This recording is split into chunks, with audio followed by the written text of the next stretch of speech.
So it's down to business in Washington, D.C. ahead of the key meet with U.S. Vice President Kamala Harris. Prime Minister Narendra Modi held a one-on-one with 5 top CEOs in the United States of America. Now, Qualcomm CEO Cristiano Amon, Qualcomm creates semiconductors, software, provides services related to wireless technology, will be extremely crucial for 5G in India. And remember, this is where India has said a big no to China.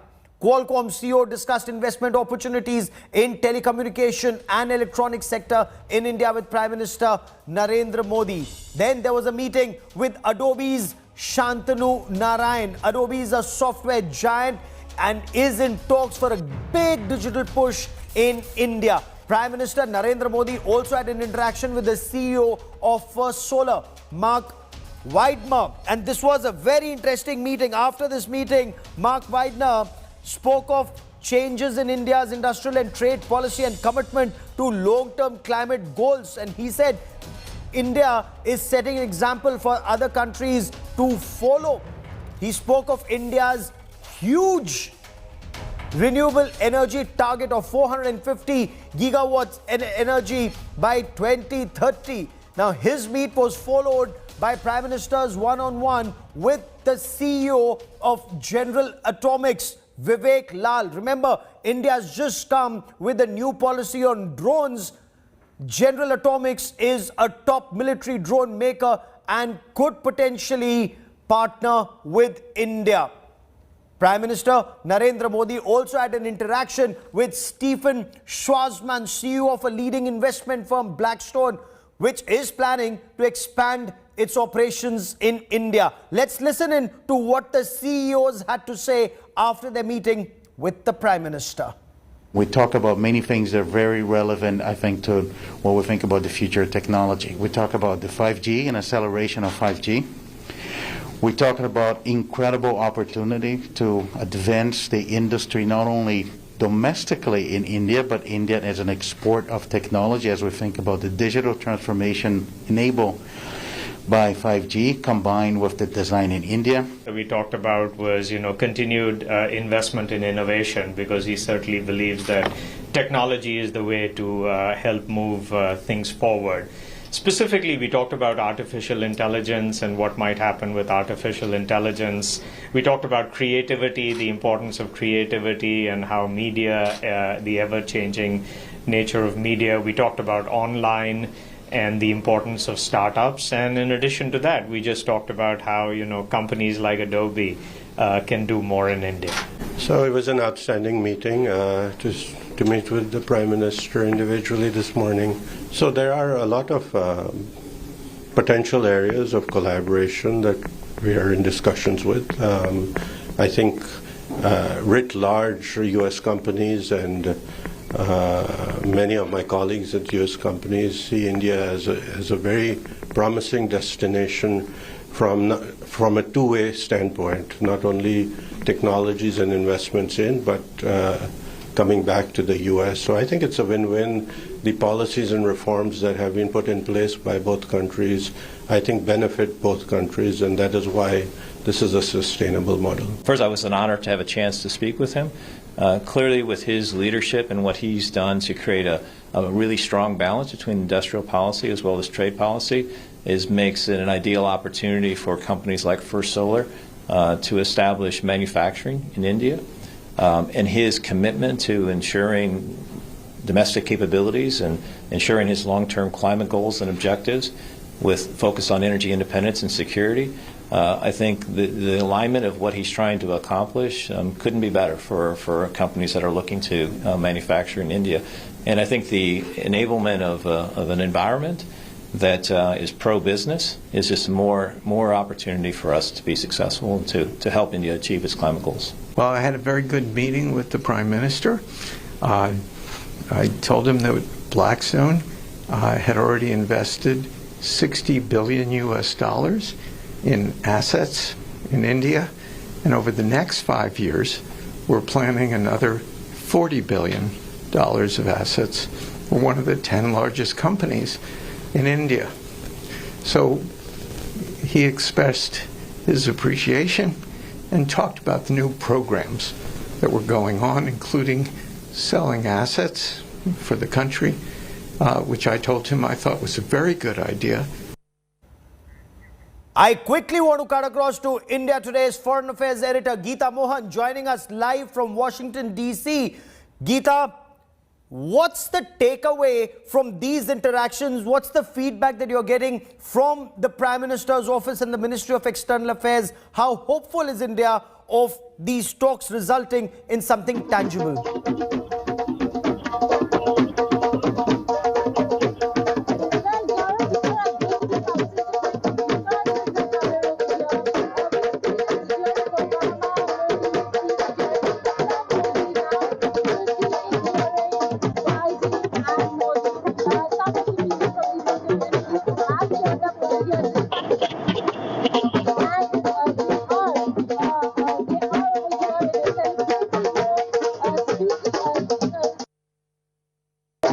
On a celebratory note and welcoming Prime Minister Narendra Modi. If I could come to you, how excited are you, Prime Minister Narendra Modi, in the United States of America? It's very exciting. It's very honoring that somebody from our country is here. I'm blessed to be here and welcoming him with all the Dol Dhamaka, yeah? Well, all the Dol Dhamaka over here, Gaurav, outside Hotel Willard. It was not possible because of COVID restrictions. There was a lot of rules and regulations, but nonetheless, we've seen Indian community turn up as the sun came out.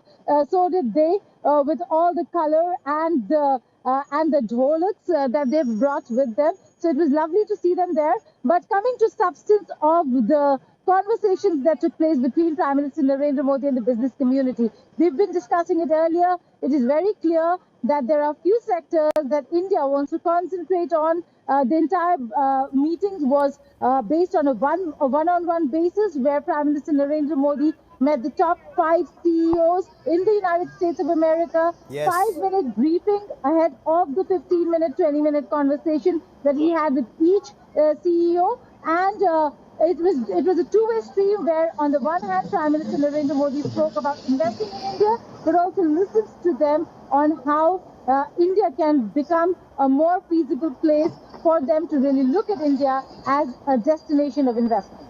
Geeta, stay with me. Geeta, stay with me. We will continue to talk about the business leg of the journey, and moments from now when the bilaterals with Australia, then Japan, also meeting the Vice President of the United States of America, Kamala Harris. We'll talk about that. But for a moment, I also want to quickly bring in Abha Bakaya into this conversation. Abha, this leg was supposed to be extremely important because India is looking for more investment. And despite COVID, India did extremely well in 2020, 2021. How high are we aiming, and what are the specifics that you think that we can draw from these conversations? Well, how high we're aiming, we already have a $5 trillion agenda, Gaurav, and clearly some of these companies are going to be key in that. Qualcomm specifically actually sounding very conducive to setting up manufacturing hubs here in India, talking about how India could be an export hub as well in the long term. Remember, that's really what we want to hear. That's music to our ears. And they have definitely talked about that and doing that with India. In fact, Cristiano Amon expressing interest in partnering with India, also specifically in the area of semiconductors. And of course, the Prime Minister also talking about the liberal drone policy, talking about the PLI schemes, encouraging some of these key investors to come in and invest here in India. Okay. Yeah. And you know, India Today has the biggest team of reporters on ground. We have Geeta Mohan, Anjana Kashyap reporting from Washington, D.C. India Today's Abha Bakaya, Shiv Arur, Siddharth Zarabi, Rahul Kawal, our entire team tracking this story very, very closely. All eyes, of course, now on that extremely crucial bilateral meeting between Prime Minister Narendra Modi and the Vice President of the United States of America, Kamala Harris. This will be the first in-person meeting of the Prime Minister and the US Vice President. This meeting is being seen as one coming-of-age moment. Take a look at this report.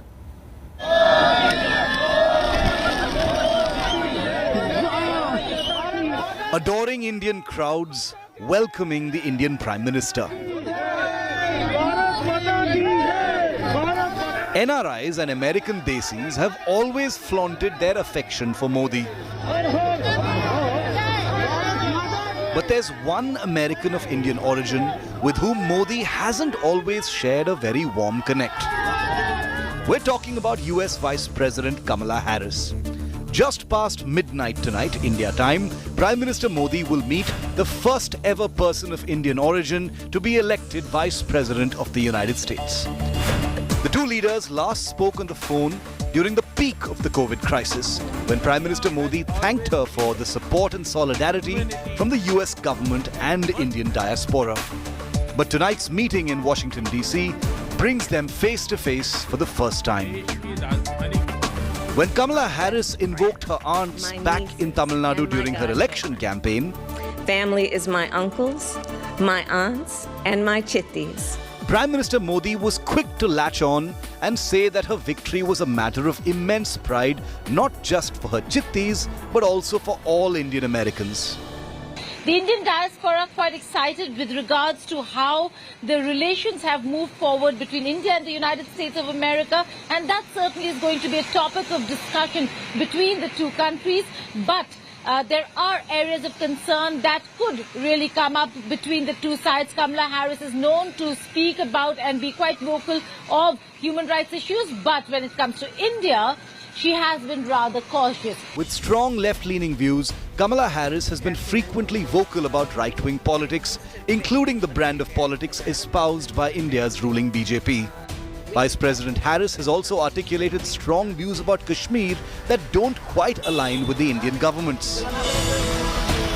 Her views on democracy and pluralism have frequently been thinly disguised attacks on the perceived communal atmosphere in India. Kamala Harris was also conspicuous by her absence at the mega Howdy Modi event in Houston in September 2019. A decision that was seen as her frowning upon the Modi-Trump bonhomie and their individual political styles. Family is our... But as the two nations must now work together in a dangerous new world, it remains to be seen how the Indian Prime Minister and the first US Vice President of Indian origin craft their connect. Millions of Indian Americans will be waiting and watching closely. Bureau Report, India Today. Let me now quickly cut across to India Today's executive editor Shiv Arur joining me for more on the story. And Shiv, this meeting with the US Vice President, again, extremely significant.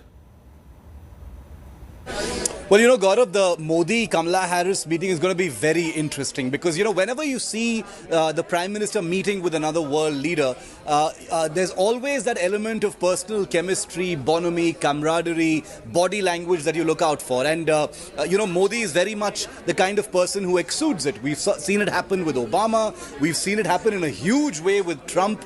All eyes are going to be on how it works out with Biden.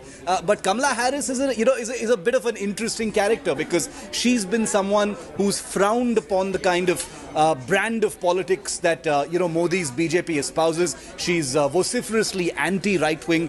She's a career left liberal. Someone who has spoken out very strongly, about Kashmir after Article 370. So in many ways, there are lots of potential friction points. But if we look at just the last few months, there has been cordiality as well since she took over as the vice president. There have been friendly exchanges over the Chitti remark by Kamala Harris as well, something that the Prime Minister of India used when he congratulated her on her election victory. So all these little things hopefully will add up to a good equation, because let's remember that Kamala Harris is seen as a future leader of the United States as well. So it's very critical that these two leaders get their chemistry right, because there's a lot of work to be done by both these nations. Oh, absolutely. Shiv, stay with us. I mean, when you're not in office, you have a stance. But once you're in office, your stance is the stance of the state. Now, the world is watching the rise of the Quad. Extremely critical. This grouping of the United States of America, India, Japan and Australia in the face of Chinese threat and, of course, actions of Taliban in Afghanistan. So this will be the first in-person Quad summit. America, Australia, Japan and India. This meeting happens tomorrow, but ahead of this crucial meeting, Prime Minister Narendra Modi is also having a bilateral summit with his Australian counterpart and his Japanese counterpart.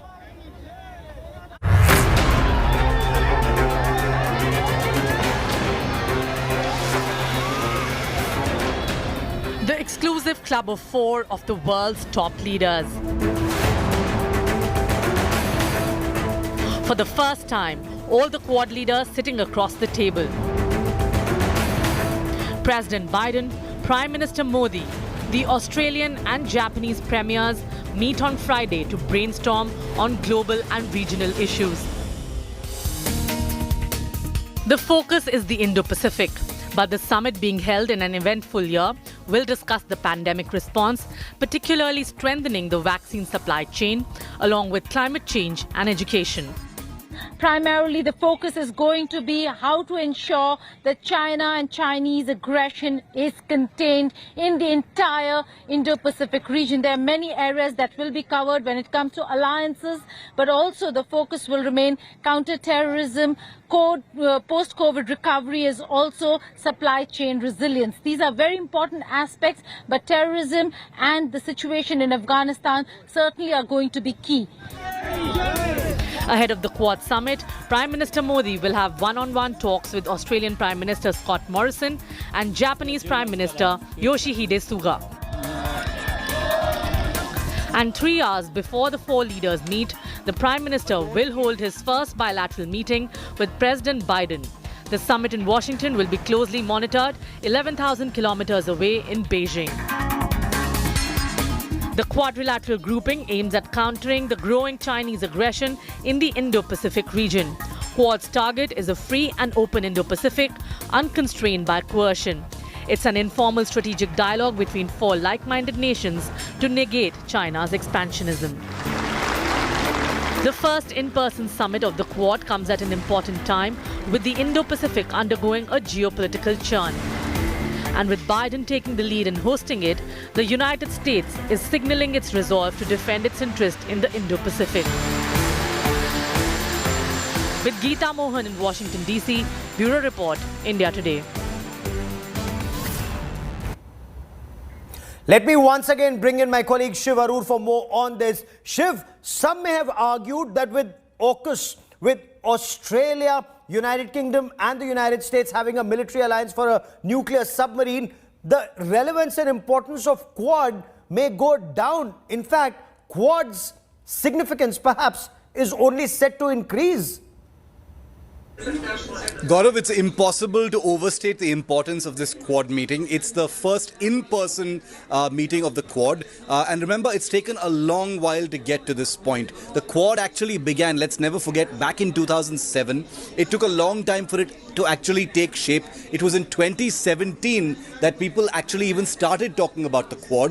There have been a few meetings before this during the pandemic. And now you've got India, Australia, the US and Japan meeting in person for the first time. And it's not like they don't have subject matter to discuss, because the very fact that this meeting is happening so quickly is because of the rise of China. It's because of what's happening in the Indian Ocean region, the Indo-Pacific, the South China Sea, and of course, as far as India's own interests are concerned, the land border in Ladakh. So the Quad has its hands full. The table is stacked high with issues to discuss, and it's very crucial that they're able to craft a clear path forward on what the Quad actually means, especially at a time when you've got new alliances that have taken shape in the form of the AUKUS, the Australia, UK, US alliance, and therefore the relevance and importance and the teeth of the Quad is going to be that much more relevant and significant.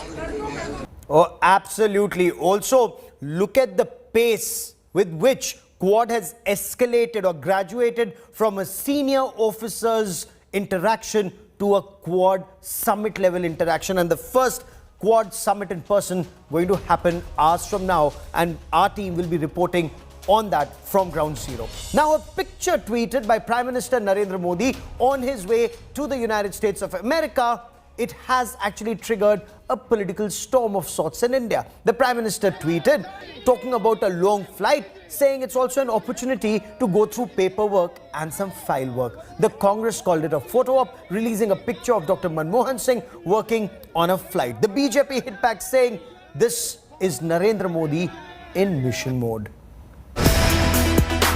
If Prime Minister Modi wanted to start his US visit with a bang, he couldn't have done it better. This one photograph, tweeted by the Prime Minister during his flight, has triggered an absolute ton of reactions. The picture shows Modi seated in the common seating area of Indian Air Force One, the country's VIP Boeing 777 jet. Modi clutches a sheaf of papers, pen in hand, ready to sign. Before him, a pile of official files.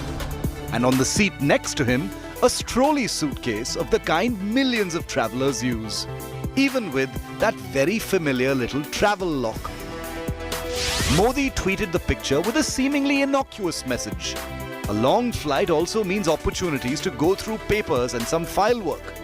But the picture detonated instantly online with an absolute storm of reactions.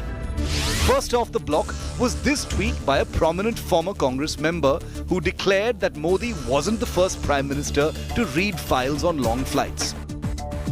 While several observers questioned whether this was actually a picture of former Prime Minister Manmohan Singh in an aircraft, the politics had been well and truly triggered, with several Congress leaders jumping in to take a pot shot at the Prime Minister. From a high-profile Congress MP from Tamil Nadu, to prominent Congress leader and Pranab Mukherjee's daughter, who insisted this was nothing new, to a Congress Delhi Vice President questioning the calculated lighting in the Prime Minister's photograph. The picture by Modi also triggered a torrent of photographs of past Prime Ministers working during similar official flights. Former Prime Minister Lal Bahadur Shastri's granddaughter Mahima tweeted this composite image praising both the leaders. And while Modi hasn't claimed to be the first Prime Minister to conduct official business on long-haul flights, his one image has opened the floodgates to this. From Nehru and Indira, to Rajiv Gandhi, to P.V. Narasimha Rao, to Manmohan Singh. But for all the politics, Modi appears to have proven an old truth. No matter what he does, whether admirers or critics, there will always be thousands waiting to pounce. Bureau Report, India Today. We'll be reporting live on Prime Minister Narendra Modi's interactions with the Australian Prime Minister in some time from now, and of course with the US Vice President Kamala Harris around 12:45 tonight.